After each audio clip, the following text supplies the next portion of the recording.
Senatore Marinello, oggi qui ad Agrigento per ufficializzare il suo passaggio a Fratelli d'Italia con la presenza anche del senatore Stancanelli, prossimo candidato alle elezioni europee. Sì, io sto collaborando da diversi mesi a Roma al progetto politico di Giorgia Meloni e di Fratelli d'Italia, che partendo dall'esperienza importante di Fratelli d'Italia oggi lanciano un appello a tutti coloro i quali hanno militato in questi decenni nel centrodestra, indipendentemente dalla loro provenienza, quindi le componenti liberali, riformiste, le componenti moderate, per cercare, partendo dal nucleo storico di Fratelli d'Italia, di costituire quella che viene chiamata giornalisticamente la seconda gamba del polo. Noi abbiamo la necessità oggi di riconoscerci e di aggregarci in un'esperienza di questo genere per rifondare l'intero centrodestra italiano affinché possa diventare sempre più competitivo negli appuntamenti elettorali, ma soprattutto abbiamo la necessità di portare il baricentro delle politiche del centrodestra in posizioni più moderate, cercando in un certo qual modo di controbilanciare quelle che sono le tematiche della Lega e di Salvini, che in certi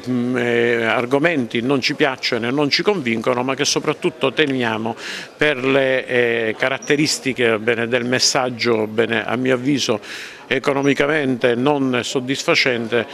soprattutto per quanto riguarda le politiche meridionali.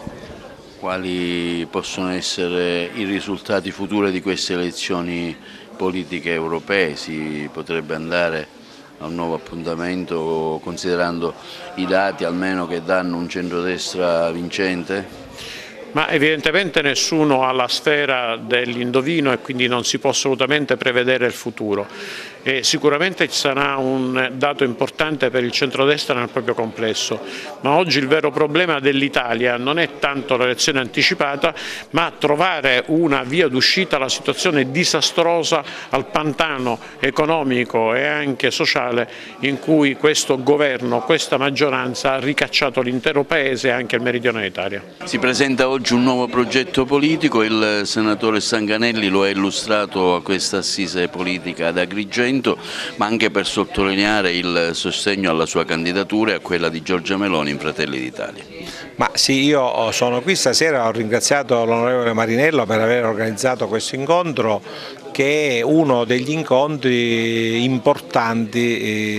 tra quelli che io farò in campagna elettorale, perché il progetto che Giorgia Meloni ha lanciato già da 8 mesi a questa parte, quello cioè di un grande nuovo partito di centrodestra in cui possono convivere le anime della destra, alla quale io appartengo storicamente, alla quale appartiene Giorgia Meloni, ma anche i tanti soggetti che sono, come posso dire, orfani di progetti politici, di classe dirigente, di nuovi organismi e che ci guardano con simpatia. Noi stasera abbiamo dimostrato che questo nostro appello funziona, vi era tanta classe dirigente, sindaci, amministratori, consiglieri comunali, dirigenti di partito provenienti da altre storie che si confrontano con la mia e che si riuniscono attorno al simbolo di Fratelli d'Italia. Ecco, con Salvini ci sarà una linea di demarcazione rispetto a questo nuovo soggetto politico che lei ha lanciato oggi, perché spesso da quello che si vede sembra esserci un appiattimento sulle linee della Lega. No, Fratelli d'Italia non è per nulla appiattito sulle linee della Lega, perché siamo un'opposizione dura, intransigente quando le cose non ci convincono. Vedi il reddito di cittadinanza che è diventato un reddito di delinquenza, perché avranno il reddito di cittadinanza coloro i quali, o gli immigrati o coloro i quali non hanno nulla da perdere e non dichiarano nulla, mentre noi siamo favorevoli per esempio alla pensione di cittadinanza per gli italiani che hanno pensioni bassissime.